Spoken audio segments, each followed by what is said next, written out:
Bonjour à tous, aujourd'hui on se retrouve pour une nouvelle vidéo donc sur la quatrième et dernière partie de la vente.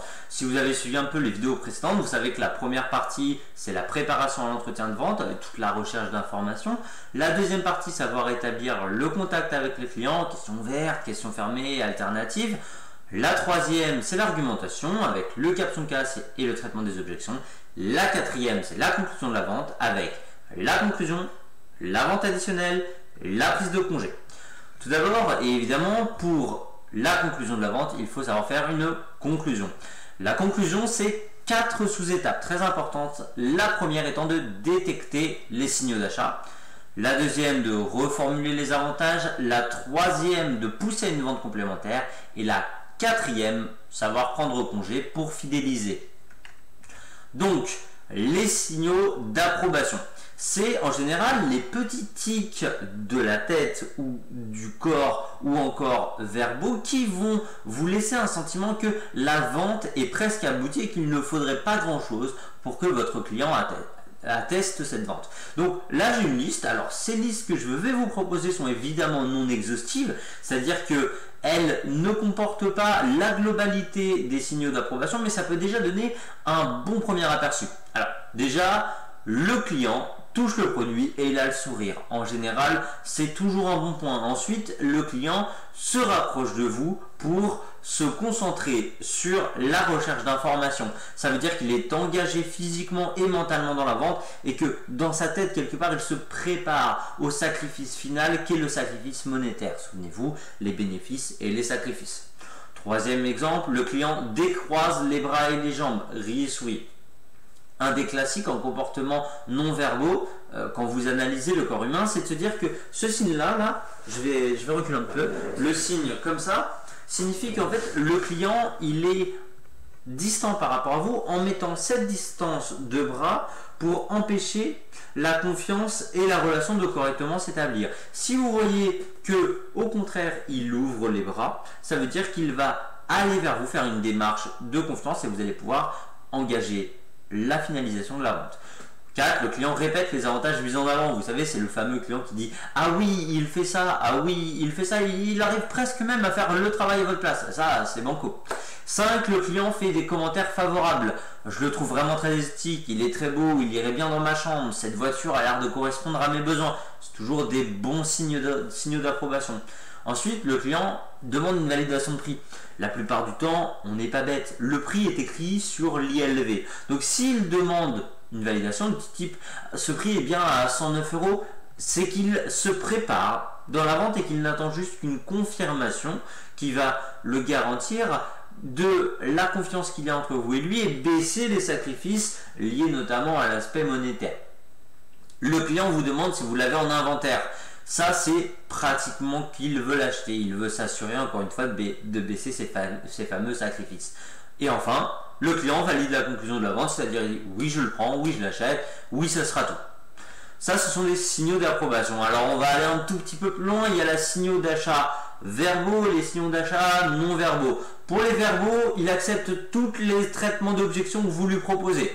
Ah oui, effectivement, vous avez raison. Effectivement, le produit a ça, je comprends mieux, j'ai l'argent nécessaire. Il demande des informations supplémentaires sur les conditions de paiement. Puis-je payer en plusieurs fois, etc., etc. Cela veut dire qu'une seule chose, c'est qu'il se projette au moment du paiement et qu'il n'ait pas de barrière ou qu'il ne rajoute pas de sacrifice à la valeur perçue du produit. C'est une très bonne chose et c'est gage d'une bonne vente. Et enfin, il demande au vendeur une faveur commerciale. En général, même si cette faveur commerciale n'est pas accordée, le consommateur va déjà s'engager dans le processus de conclusion de la vente. Et même si cette faveur commerciale n'est pas engagée, en général, la vente se fait et le client se rassure en se disant « au moins, j'aurais essayé » quelque part dans sa tête. Pour le non-verbaux, c'est par exemple, il peut se tourner vers l'accompagnement pour une validation du type « Ah, moi ça me plaît bien et toi tu en penses quoi ?» Vous voyez, c'est une démarche qu'on voit souvent pour les gros achats qui demandent une grosse réflexion et la participation d'un conjoint. C'est rare que pour l'achat d'un pâté ou d'un paquet de pâtes, on se retourne du type « Est-ce que tu penses vraiment que cette marque est plus qualitative ?» C'est très rare. Et du coup, ça demande vraiment un trait de confiance, plus de toute façon le prix est élevé, plus il va avoir besoin de la confiance envers son interlocuteur et envers le vendeur. Ensuite, le regard approbateur. Le regard approbateur, c'est ça, regardez. Votre corps dit oui, il pense oui. Comme une personne qui ment. Si elle ment et qu'elle fait oui en disant non, c'est qu'elle pense oui. C'est un menteur. Le silence de réflexion, en général, un silence de réflexion veut dire, comme le signe verbaux, que vous vous projetez dans la finalisation de la vente. Ensuite, les yeux qui brillent, les yeux qui pétillent, ça c'est toujours un signe que vous voyez quelque chose que vous aimez ou que vous aimeriez posséder. C'est pareil entre les humains, et bien ça marche aussi avec les produits. Et comme je l'ai dit juste avant, le regard approbateur avec le fameux hochement de tête. Il faut évidemment reformuler les avantages. On l'avait déjà vu, mais dans la conclusion, il faut reformuler les avantages de la vente en elle-même. Alors là, il y a 3 techniques que vous allez choisir en fonction de vos préférences. Une, la technique à proposition directe. Terminer la négociation d'une manière plutôt naturelle et formuler une proposition précise. Donc, monsieur, je vous propose de prendre ce produit à hauteur de 114 € avec un paiement en 3 fois. Voilà, la proposition est directe, elle est claire. Vous avez mis les barrières de cette proposition et vous donnez tous les avantages. L'alternative technique, en fait, elle permet de conclure en proposant d'une manière implicite 2 choix possibles. Vous prenez ce téléphone avec ou sans étui, ça fait aussi écho normalement avec les questions alternatives. L'alternative technique. Par exemple, la voiture, est-ce que vous la prenez avec ou sans option?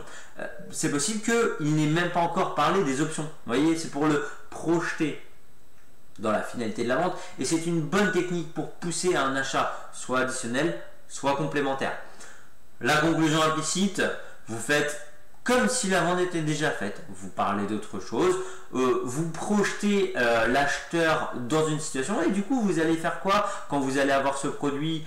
C'est vos petits-enfants qui vont être contents. En fait, ça dépend aussi du son casque que vous aurez évalué. S'il est plutôt sécuritaire, il est plutôt confort, ça dépend de ce que vous avez vu dans votre client. 3.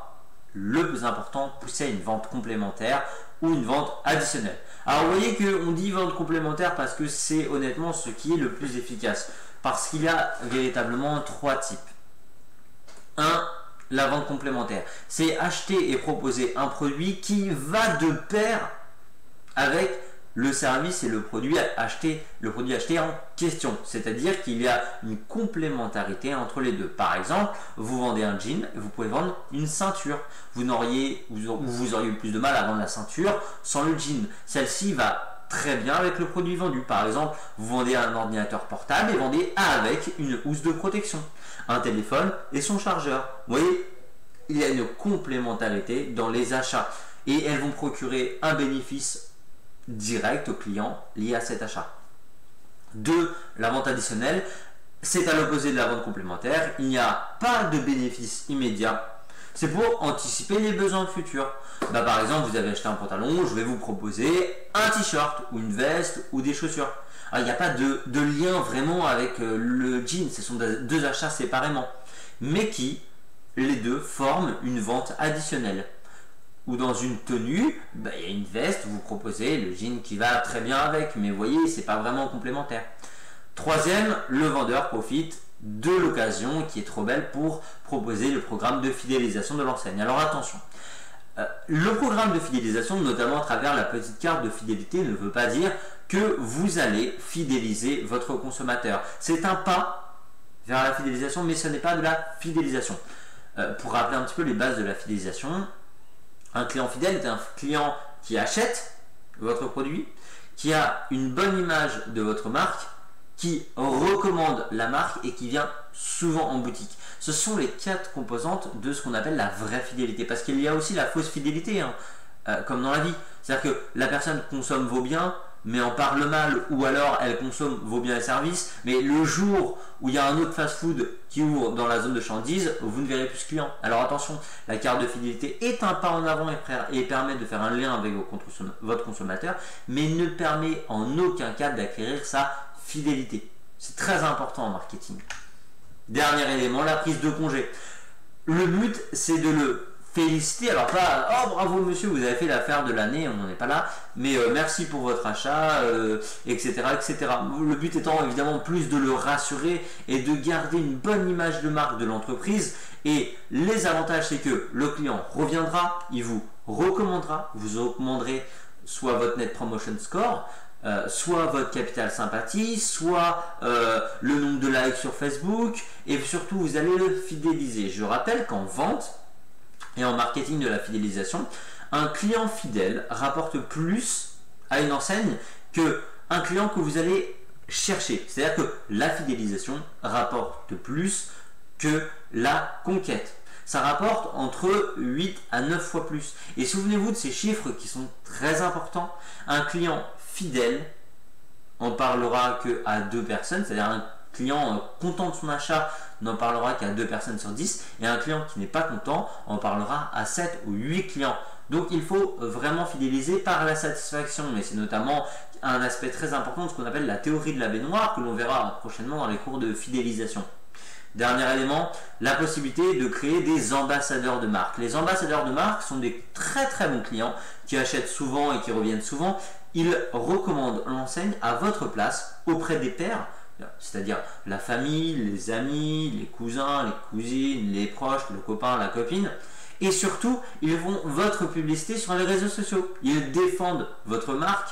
Vous savez, c'est une stratégie très bien mise en avant par la firme Apple. Dès que vous commencez à critiquer Apple, boum, il y a des centaines de gens qui viennent vous tomber dessus. Non, mais t'as tort, Apple c'est les meilleurs, etc. Parce qu'ils ont créé une technique de fidélisation tellement pointue au cours des années qu'ils se sont créés une véritable armée d'ambassadeurs de marque qui communiquent à leur place et qui sait faire la vente à leur place aussi. Ce sont des gains de réputation et des gains d'économie d'échelle en matière de stratégie de fidélisation. Si on résume un peu cette dernière partie, la conclusion c'est plusieurs étapes. Les signaux d'approbation non verbaux. Oui, je l'achète, verbaux.